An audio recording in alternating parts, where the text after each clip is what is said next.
It's that time again, folks. Another edition of the Manson Brothers Show. I am your host, the one and only STONE from the CPT on a rhyming spree, a straight G. I think that's the line. Anyway, I'm here with my brother, the one and only Skull Manson, the immovable force, the unstoppable object, whatever you want to call him, rocking the bowler this week. Guys, Skull, this week, man, this is one of my underrated. I'm a big fan. It's got a little space. It's got some creep. Got a lot of gore. This is the underrated 1997 Event Horizon, and we'll be right back to talk about it.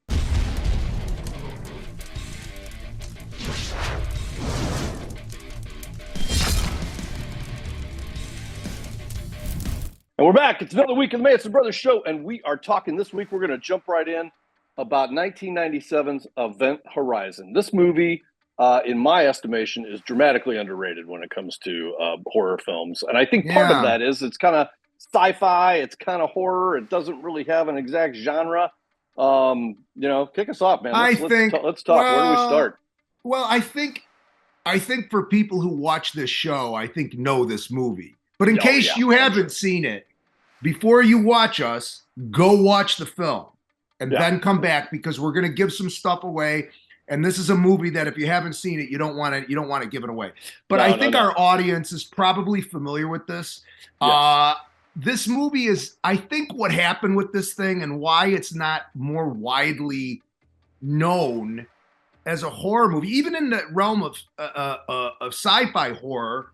You don't hear it a lot, and I think the reason was a lot of different factors. But you and I know this, and our actor friends and people in the business know this.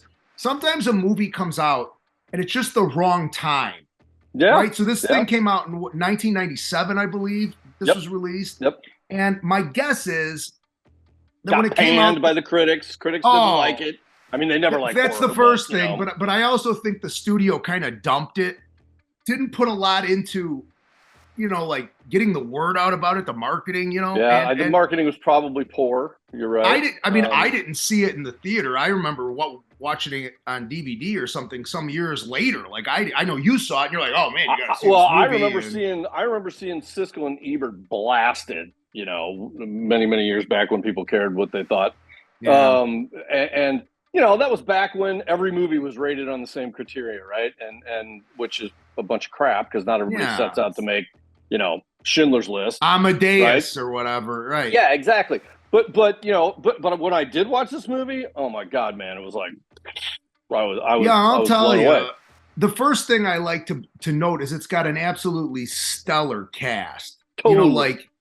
These are like serious actors. See, first off, to start off the butt, you've got Sam Neill and Lawrence Fishburne, who are like, as far as actors go, Larry Fishburne was making like $500,000 a movie. You know what I mean? He was making big bucks. He was a big deal. Pretty much the only African American A-list actor at the time. Him and Denzel, probably. Denzel, and Will Smith, Samuel L. Jackson were pretty much. Samuel Jackson, right? But that's it. There wasn't that many then. No, but he was one of them, and actually, that was when his career was kind of at this apex. He had made a bunch of stuff, and. And he's really good in this. I mean, Lawrence Fishburne is awesome in this movie, man. He is really absolutely perfect. Yep. Yeah, he's really good at being this. He's the captain, and everything with him is like even keeled. He doesn't overreact. He doesn't underreact. He's in charge of these people, and he knows that the burden of all this lies on him. So he has to be even keeled through the whole thing. Then you've got Sam Neill. And you learn as the movie goes on why he's so concerned about his crew exactly as well. Exactly. Right, because he will give it away for you. So again, go away and come back. So he loses somebody in another incident on another ship. So he's bound and determined he's not losing anybody else. So he's going to Well, I mean, let's talk a little bit about the plot of this thing. This basically starts off much like our last episode, which was Predator. It's a rescue mission. They've received a signal from the Event Horizon that's been missing for 7 years. Disappeared years, off the face of the planet, and now they're being sent to God knows where, right? Where they have to go into stasis for like 56 days just to get there. And I believe the original premise of the thing was that what they're told the event horizon was, what everybody outside of the inner circle knew, is the event horizon was sent out on some discovery mission, right, past Neptune, and it disappears. What we learned later is the event horizon was some secret mission that people didn't know about, and that it worked on a what they call that thing, the drive, the magnetic. It was magnetic gravity drive. Yeah. Magnetic gravity drive that could literally bend time and space upon itself to create wormholes so you could go faster from one part of the galaxy to another in the blink of an eye. But what happened was very different, and we'll get to that. Real quickly, to run down the rest of the cast. You have Sam Neill, Lawrence Fishburne, right? You've got Sean Pertwee, who was in Gotham and Dog Soldiers and all kinds. Yeah, son of the famous John Pertwee, who was the third Doctor Who, was my favorite Doctor Who. You've got Jason Isaacs. Jolie Richardson. Yeah, she was I was saving her for last, because I'm gonna tell you, in the realm of beautiful blonde actresses, who catch my eye. Yeah, she's beautiful, and she's a great actress. So here's Skull Manson's bit of movie trivia. So Jolie Richardson's sister, Natasha Richardson, was also an actress, very good actress. Married to Liam Neeson, and she was unfortunately killed in a skiing accident in New York in 2009. I remember when that happened. And there's our savant moment for the week right there. Yeah, there you go. So there's Skull's savant moment for the week. So why don't you run down the rest of the plot? I don't remember the actor's name who plays the actual rescue guy, but he's hilarious in the movie too, which I thought was funny because they do have this minor amount of comic relief guy who's blasting himself around after he's fixing the hull and he's doing all the other stuff. I can't remember his name. Yeah. Oh, man, I forgot. But he's in a lot of stuff, and he's a great actor. He has such a great line in the beginning of the movie with Jolie Richardson when they first come out of stasis. And grab him coffee, and he's like, would you like something hot and black in you? Yeah. It's classic. Anyway. That was great. So they have traveled now, and you see in the beginning of the movie where Sam Neill is telling them, hey, this was super classified. Everything that supposedly happened to the event horizon, that ain't what happened. Because they're all sitting there like, that thing blew up. There's no way we can be looking for it. And it's like, nah, it's been somewhere else. And you immediately see the actor whose dad was in Doctor Who. I can't remember his name now. Sean Pertwee. He goes bananas right out of the gate. Yeah. Because he's the engineer guy, and he says, when you start effing with the laws of physics, who the hell knows what's going to happen, right? No good will come of it, right? He's the guy. He's the no good will come of this guy. Yes, right. And and we quickly find out that no good is going to come of what has occurred with the event horizon. No. And what's really cool is, and I think Sam Neill, he has kind of he has like two ulterior motives. So the first ulterior motive is he's on there under the guise of, we're going to go on this rescue mission, but he's really on there is to save the worm drive. But he also has there's another subplot going on, but that was his wife or his girlfriend or whatever it is. What was his wife? It was his wife. Yeah, she had apparently committed suicide, I believe. Right. So what's neat about this? So, folks, any of you who have read H.P. Lovecraft stories, this is very much like that. So the ship is like a living thing at this point, and it begins to fuck with them. It begins to react to them, and it's taking their fears and their trauma, and it's using it against them. Like Kathleen Quinlan, she's another great actress in a lot of stuff. So she sees her son in the medical thing, and he's all torn up, and Sam Neill seeing his wife, and she's missing eyes and all this shit. It's really kind of cool. And there's parts of it that are very much like a haunted house film, like when Sam Neill's crawling around through the shafts of circuitry in the ship, when he and Lawrence Fishburne go to the drive, and he's trying to unscrew whatever's wrong with it, and all of a sudden the lights go out, and he's trapped in this thing, and he starts hallucinating. And Kathleen Quinlan starts hallucinating.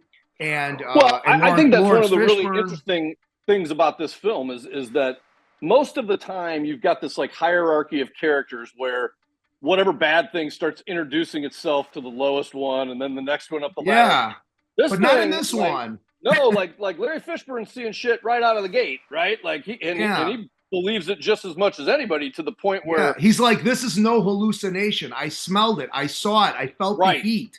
And he has that moment where he's having the conversation with who's the other British actor? I'm losing Jason names. Isaacs. Yeah, Jason Isaacs. Yeah. Where he's telling him, man, hey, that's the thing. Like, I've never told anybody about this, right? And this ship knows everything I'm thinking and all my fears. And you can tell this is particularly freaky to Larry Fishburne, because he's not a guy who appears to be scared of anything. No, right. In his professional really life, right? He's stoic, and he's the man of action. Larry Fishburne's the man of action. 100%. And it starts to bother him. And that's when it starts getting scary. And I have to tell you, as far as like the gore factor in this thing, it's pretty good. I mean, it's pretty good. Like, there's a scene where the one guy decompresses himself in the airlock, and he starts to explode. I mean, Larry Fishburne saves him, but that's a pretty hairy scene. Well, and obviously look no further to the scene when they finally find the ship's log, right, with video. Yes. And you know, an interesting factoid about that was that scene had to be cut apparently considerably, because the movie was going to receive an X rating. Was that the scene? That was where the they're scene. watching the oh, really?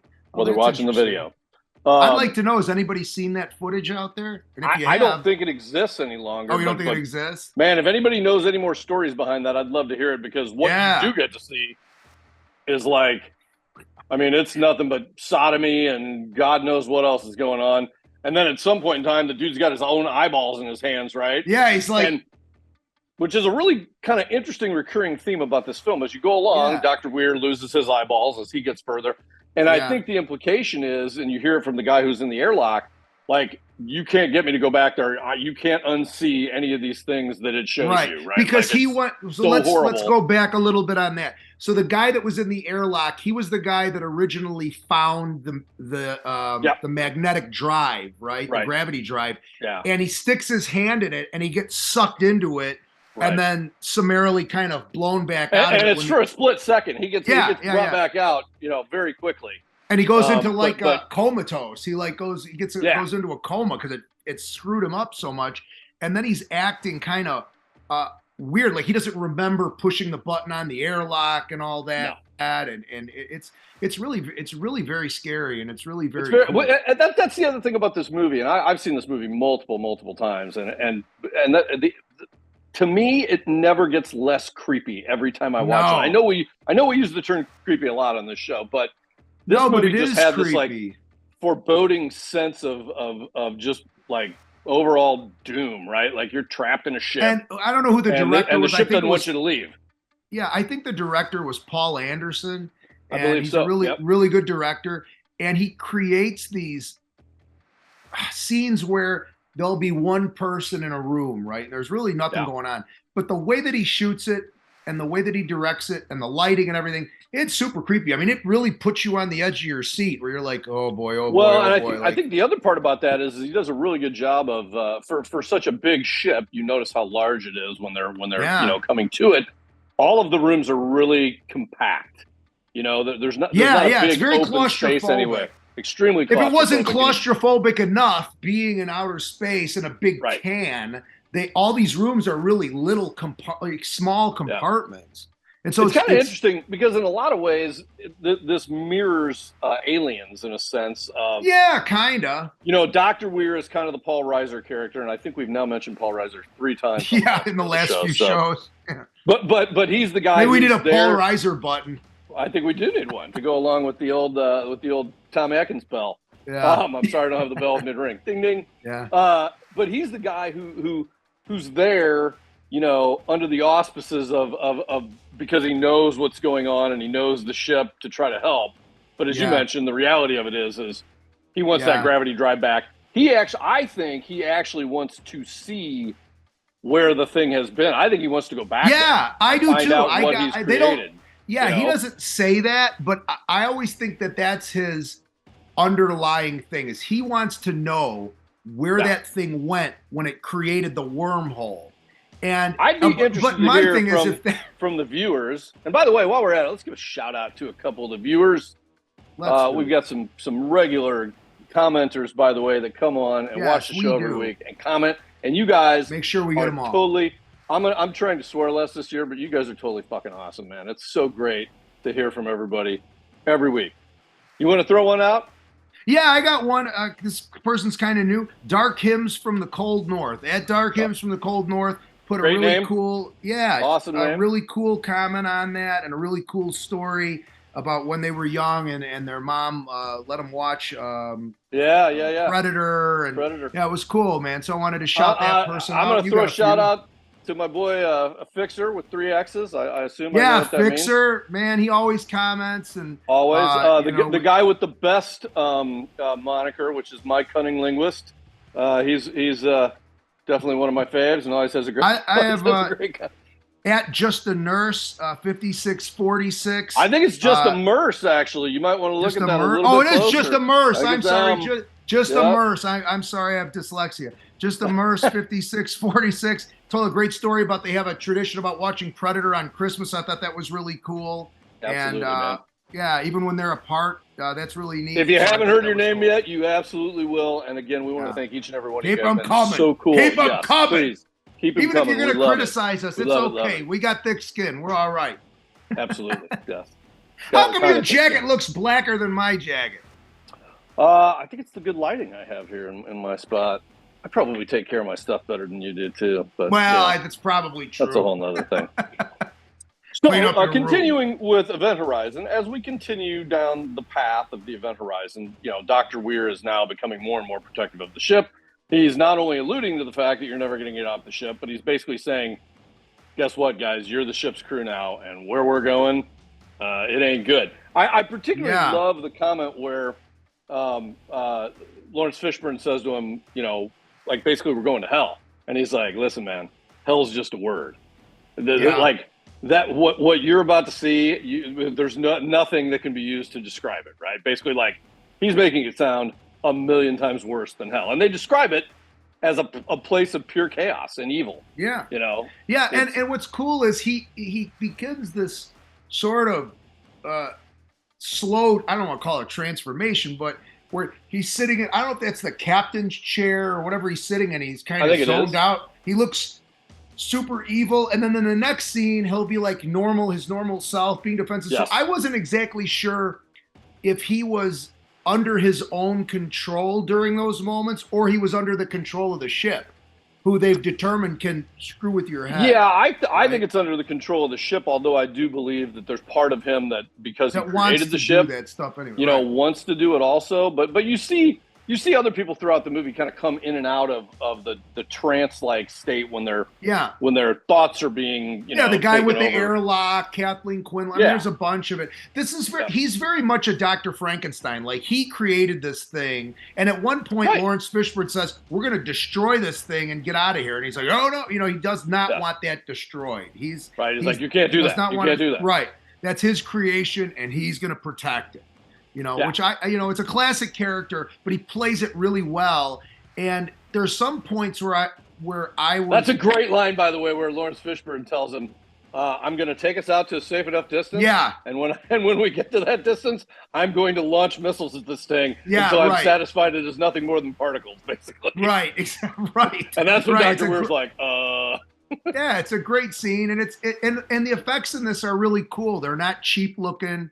The space effects, like the spacewalking and all that. And they just did a really good job. I don't know what the budget was on it. I can't imagine that it was really, really high, because it's a genre film. It's not a Marvel it was like film. 15 or 20 million, I think. Yeah, I mean, that was a good budget at that time. Yeah. It's a decent budget, but it's not 50 million.